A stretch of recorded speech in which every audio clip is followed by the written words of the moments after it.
Hello and welcome back to another episode of the Azeem Digital Asks Podcast. We're flying through season 6 and I've got an amazing guest with me, George Nguyen from Wix.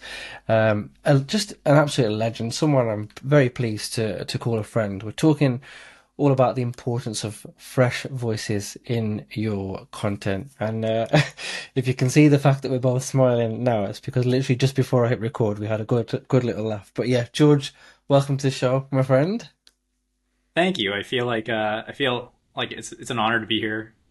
I like it's just like hanging out with a friend, right? And I hope we get to bring our audience today into that conversation. I hope you learned something, or at least I hope you laugh at us.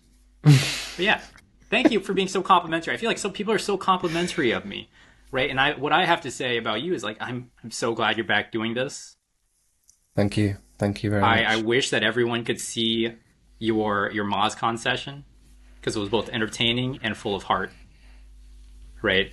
Um, yeah, let's do it. I appreciate that, man. Thank you. Thank you very much. Um, yeah, as you can see, George is a great guy, and God, I feel a bit emotional after that. Thanks very much. Uh, I typically like you won't hear me talking a lot after this, other than asking you questions. Like I've seen podcasts where the intro is like 15 minutes long. Nobody's here for me. Everybody's here to watch, learn, and listen from you. So before we get into it, as always, please like, rate, share, and subscribe. You can get this on YouTube video and Spotify video, which is where most of you enjoy this stuff. But let's get into the meat and bones of it. First question, George. 30 seconds, quick fire round. Who are you, and why should people know about you, other than the fact that you're a legend? I'm not quite sure people should know about me. I don't ever think about myself that way, but unless I'm applying for a job. My name is George Nguyen. I'm the director of SEO editorial at Wix. I am not currently applying for jobs anyway. Like I hope no one at Wix is like, what did he just drop? I run our SEO learning hub's article-based content. My mission is a very niche one within the industry. Essentially, I'm an educator and I work within marketing. I work within SEO primarily, but other facets of digital marketing to bring the best tactics, what pros, professionals that get paid to do this with huge clients are using right now. And I want to bring that to everybody. I believe in that because I learned most of what I know for free and I want other people to as well. Love that. Love that. And the first person to stick to the 30-second thing, so amazing. This is going to be a great episode. So yeah, look, let's dive right in. What inspired you to, focus on bringing in like fresh and diverse voices to the Wix blog? Feeling alone, 100%, full stop. The last time I got laid off was like 2018. Actually, that was the only time I got laid off. I remember I had moved to a new location in the United States. I had only been there for 8 months. I didn't know that many people. The area around me, there weren't very many Asian people to connect to. And that feeling, once I resumed working, I was at Search Engine Land after that. That feeling kind of persisted, especially because I had transitioned from working in an office to working completely remotely.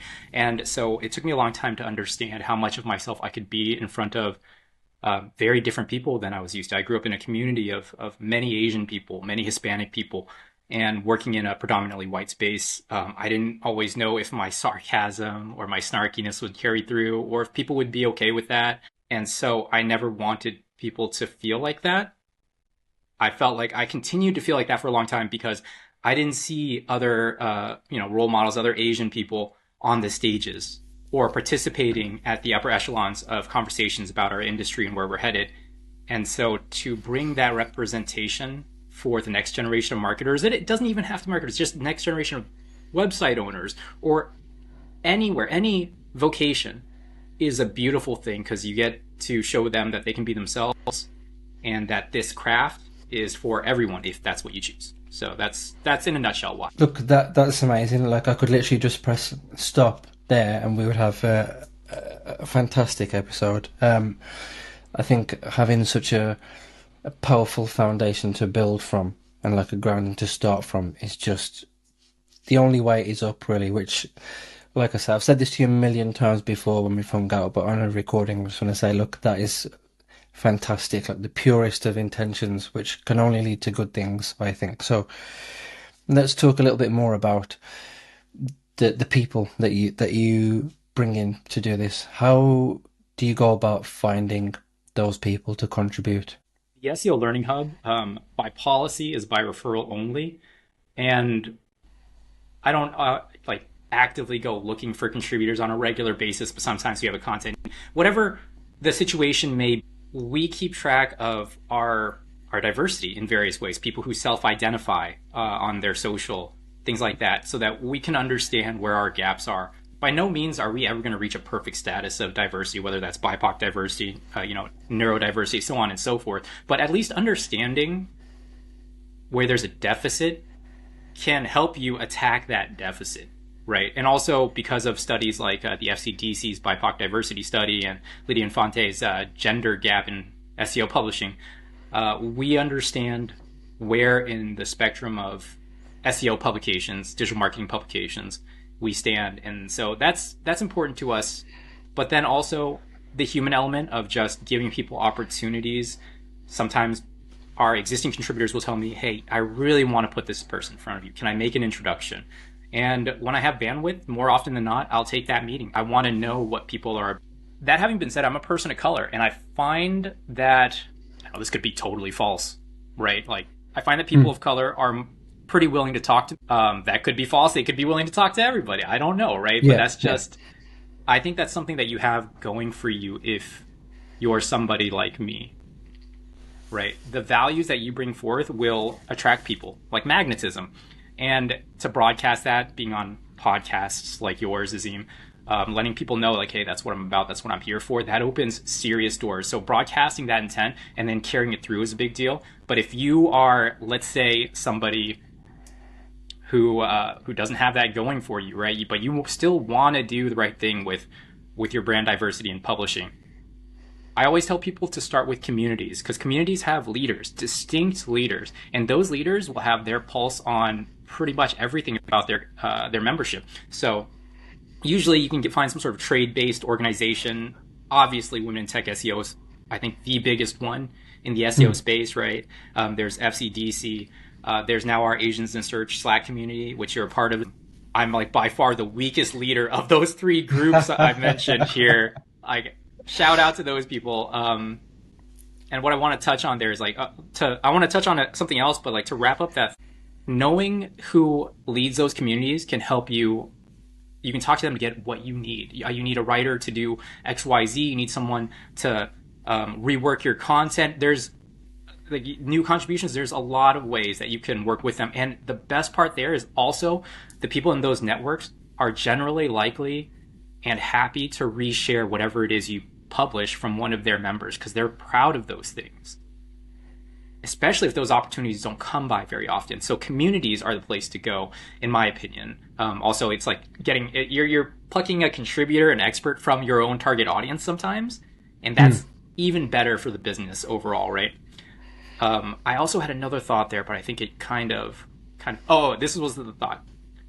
I mentioned that for a long time, it felt like I didn't really know who I could be or how I could approach what my goals. I always knew that diversity was something I felt strongly about. But in my early days in the industry, I didn't know how to project that. I didn't know how to bring that into my work as much.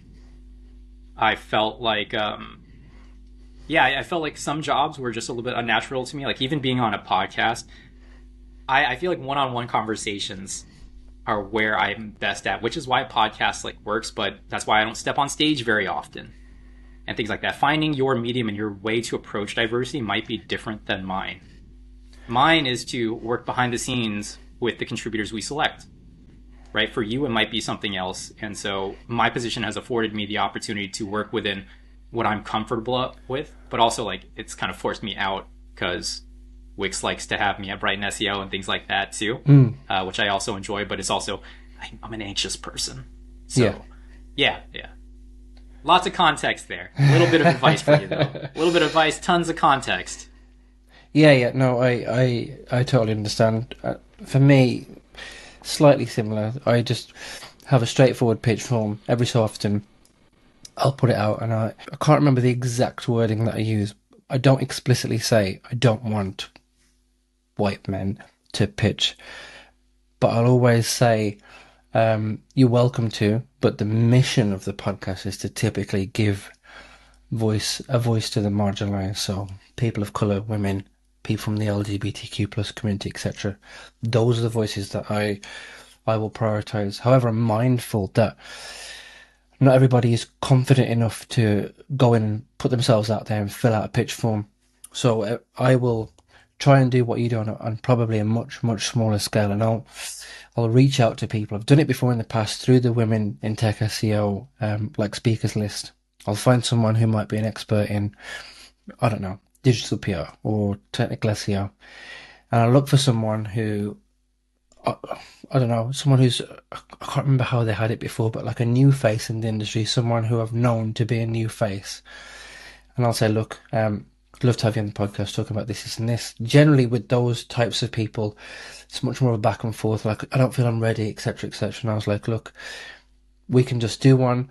We can keep it between me and you if you want. I can send you the recording, see how you feel, and just go from there. But literally, let's do it, see how you feel, go from there. And that's how we do it pretty much. But let me give those people a piece of advice for anyone who has been approached to do something that's a bit more public, that's out of their realm, especially if it's as you know, if it's like a podcast. His podcasts are pretty low maintenance. Azeem sent me a list of questions, I think like 3 months ago. And then when we got on this call, he's like, you ready? Like, were the questions okay? And I was like, oh, right. You sent that.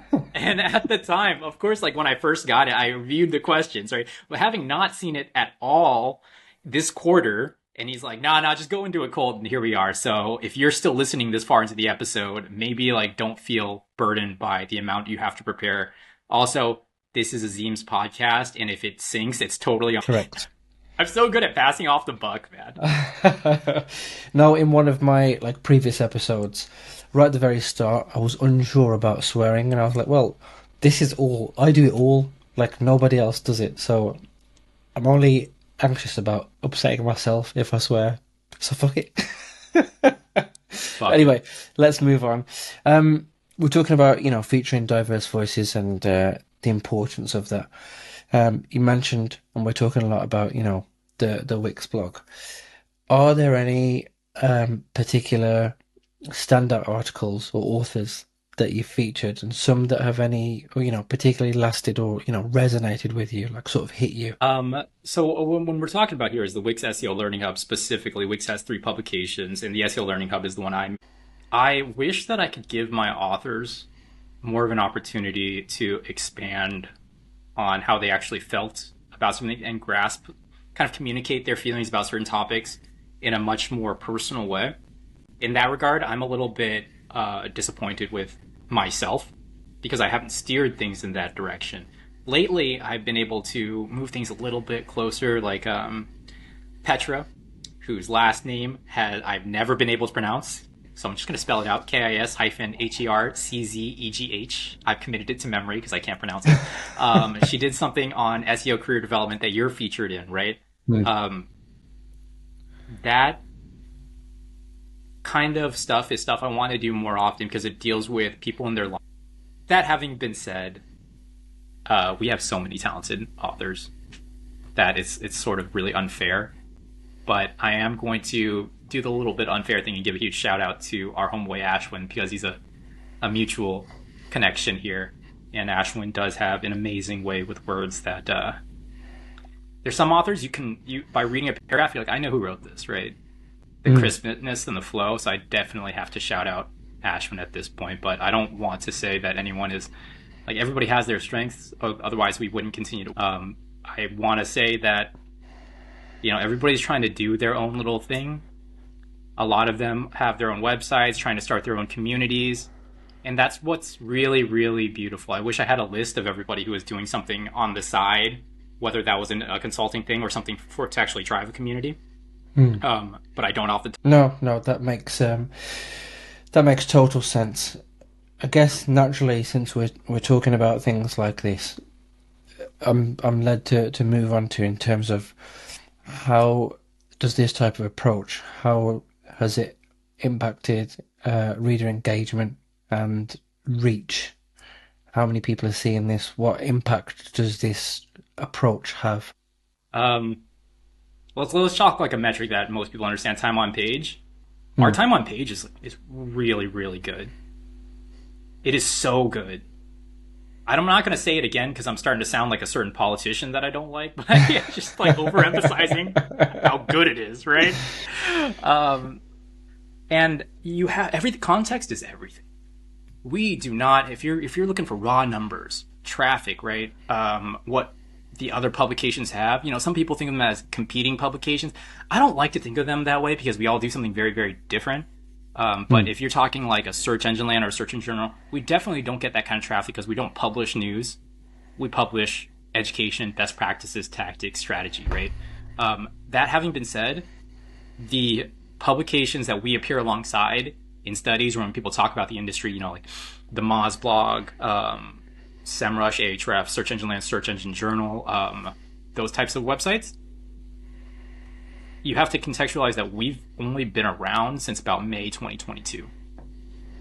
So to be considered in that sphere with an editorial staff of essentially like 2 people, I used to say 1, but now looking at it, Crystal Carter does so much that she is in essence an editor. Amongst the other things that she does, right? But you have 2 people here. You don't have an entire staff. You don't have a huge machine. Like, as a team, we do more. We do the podcast. We do event sponsorships. We do our meetups, right? We do co-marketing things. We try to help out with the product. There's a lot going on there. But I'm so proud of the ground that we've covered in just over 2 years. And I would say that the contributors are the key to that success because you tap into them, you tap into their networks. Getting them to believe is everything. That's like, yeah, we compensate our writers, but if you're talking about somebody with a lot of followers who owns their own agencies, you cannot pay somebody to write when their job is to run an agency. Like, you're never going to pay them enough. Like, are you going to pay a doctor to babysit? It's not feasible, right? So you have to sell them on something else. And sometimes that's the Wix domain and getting featured there. And that partnership looks good for them, right? I'll take what I can get realistically. But for me, in terms of the diversity, telling them that, hey, look, this is the reason I talk to everybody in my onboardings and I ask them the same question. Why is it that you want to contribute with us? And I ask them to be honest. And sometimes they're like, yeah, I really want that link on your domain, which isn't the most inspired thing, but the truth is the truth and I respect it. And for me, it is that, I constantly get career development through what I'm reading and what I'm editing, but also I get a medium to change the industry in the way that I want to, which is through diversity, to highlight these people. And so when I tell potential contributors, that this is like one of the main things that keeps me in this role, they see that and they feel that, and that helps drive the work. And then when it comes time to, promote their content, share, talk about their experience collaborating, usually it's all positive as long as I do a good job, which I always intend to do, right? So you're getting somebody who works to improve how well you write. Like, remember, my name's not on the content. Yes, I'm the publisher, but my name's not on the content. It's still yours. Yeah. So it's going to come out better. And you get to know that, hey, a deep-seated component of equity that goes into this whole thing. And so you get to feel good from that perspective, from someone is helping you improve your work, from the compensation perspective. You didn't just spend time building your profile without, like, maybe offsetting it with some babysitting money. That's the way we attack the situation, with as many tools as we can to make it as easy to say yes and as easy to promote us and to tell your clients about our content as possible. And through the editorial experience, you see that, wow, if this is the way George will edit my content and this is the way he does it across the board, I can look at this more seriously when I put it in front of my stakeholders or my... Yeah, absolutely. And I was just thinking as you were speaking, and obviously the passion with which you speak. I've written for publications before, and it's just a very cold process. It's just like, we want you to talk about X, nothing for ages. You send them a document, then you hear nothing back, and they're like, yeah, it's great, knowing that it's not been read, and then it's published, and then you're done. I could have written, like, something not controversial or rude or whatever, but I could have written something factually incorrect, and I know it hasn't been checked. And that would have been published and gone live. And in comparison, the passion and the care with which you take is just excuse me, it's just really, really impressive, and you should take some time to reflect on that because that shows really well for you. Again, mindful that I'm talking a lot, but I want to go back to one of the things that you said there in terms of the size of the team, and you mentioned that it's just like maybe one or two people. Other than that, in terms of headcount, resource, what sort of difficulties have you had in terms of the editorial process in the past, and how did you get over them? In essence, it's just a roundabout way of, or I'll ask it you separately. Tell me about the difficulties first, and then to give you a bit of a heads up, my next question will be, what's your biggest regret? So don't tell me your regret yet, but tell me some of the difficulties. I would say that being too proud to formalize my workflows, like trusting myself too much to remember to do this before publishing. Take it slow. Like during the first few months, I thought that I could just read something and then edit it as I read it. Now the workflow is at least three full, complete read throughs before anything goes live. Before it was just like two. There's a lot of things that I was overconfident. I would definitely, yeah, and I would also say that the first year you run a publication like on your own is we're using profanities here. Yeah, Yeah, go for it. Yeah. yeah, man, it's a shit show, dude. It's so. If it's a fresh publication, at first it's really fun because you're like, I can publish on anything. I'm not cannibalizing any content. Nothing has to be done with intention, which is how I felt for about 3 months. And then you start realizing the greater context of things, especially if you're at an enterprise. And there's other people working on the website. You really have to be diligent about things like that. And also seasonality. People like to go on vacation in the summer. So if you're like trying to plan out your editorial calendar and you don't, you're setting yourself up for a bad time later on, which I definitely can remember. Right. Great. Biggest regret. I can't say that I regretted anything about the content or the strategy or how things turned out. I only regret the level to which I've allowed the work situation to get the best of my emotions. And that's kind of, it doesn't matter what setting you're in really in marketing because every setting is stressful to some extent. Being the person that is in charge of a publication means all those backlinks, well, not all of them, but a ton of them point back to you. You are responsible for all of that. And so I had to get something up initially. And I don't think that I have been the kindest. And if I saw my younger self from a decade ago saw the way that I have worked, where I've learned to work, I'd be both impressed and scared. And I'd question whether or not it's worth it. I question whether or not it's worth it on a regular basis to give so much of yourself to make it like it's kind of my identity. You don't have to know who I am through the industry to know what I do for a living because I talk about it because I'm passionate about it. But I think that people could handle their job with more balance, with more work-life balance than I have. I'm fortunate enough to have people like you in my life that I consider true friends outside of all of this.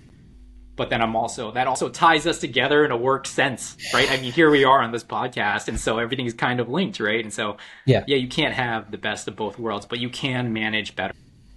Learning to fight against stakeholders that would have you do whatever is a real thing. Learning how to present the conditions that you're working in a way that they can understand is a big deal. And I think initially I was very immature at that. It came off as very me. And that is what I do regret. I see now that I should have been better at communicating those things. When you pressure cracks everything, you got to learn to deal with it as you go through your career. And I don't think that I've always been the best at that. Yeah, absolutely. Like I always say in my conference talk, look, pressure makes diamonds, but the flip side of that is it also bursts pipes. But the fact that you recognise those behaviours in yourself is, like I said, it's a massive step in the right direction. Speaking of directions, we're rapidly heading towards the end of the show, but there's definitely one last question I wanted to ask you before we wrap up, and it would be really bad of me if I didn't leave it with this question. So there's probably going to be people listening to this and watching us who have a mind to start including more sort of diverse perspectives in their content strategies. What advice would you have for those people listening and watching? Where would they begin? What can they do? Don't overthink what it takes to people are people, right? Like just because they have a different cultural identity than you or they have different circumstances than you doesn't mean you can't appeal to what is common. You can see the differences, and like when we're talking about diversity, we are talking about differences that make us all beautiful and make you know life worth living, essentially.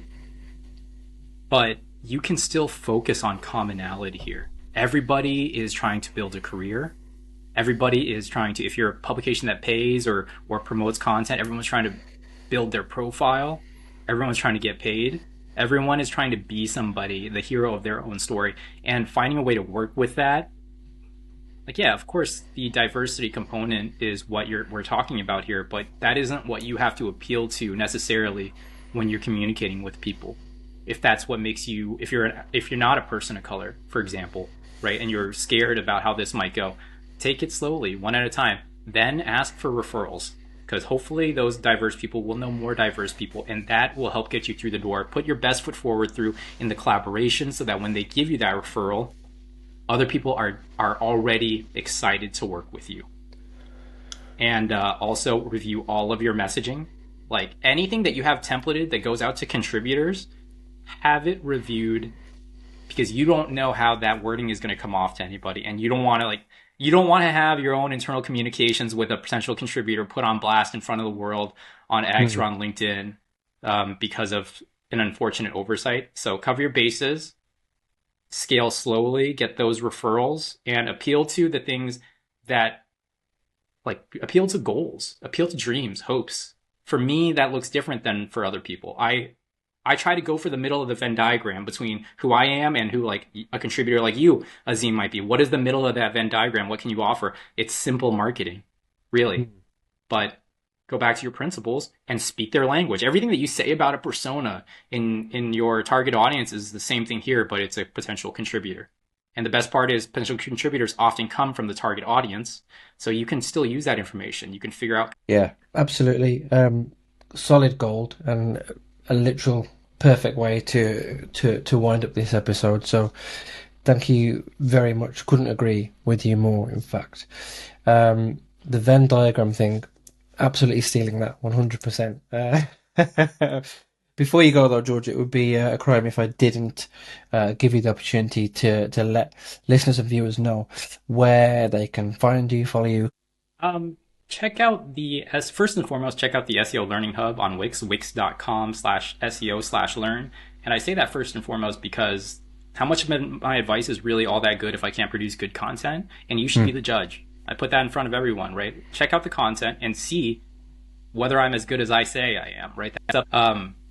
And if you have feelings about it, you want to chat about it, anything like that, I'm on X. My tag is GEOCHINGU. Or my handle or whatever. It's just the first 3 letters of all of my names. And on LinkedIn, I'm just George Nguyen. But if you send a request, please say, hi, I heard you from this place. Otherwise, I'm just... Yes, absolutely. Keep it real. Yeah, 100%. Definitely send me those links. I'll put them in the show notes so they'll go across all the platforms.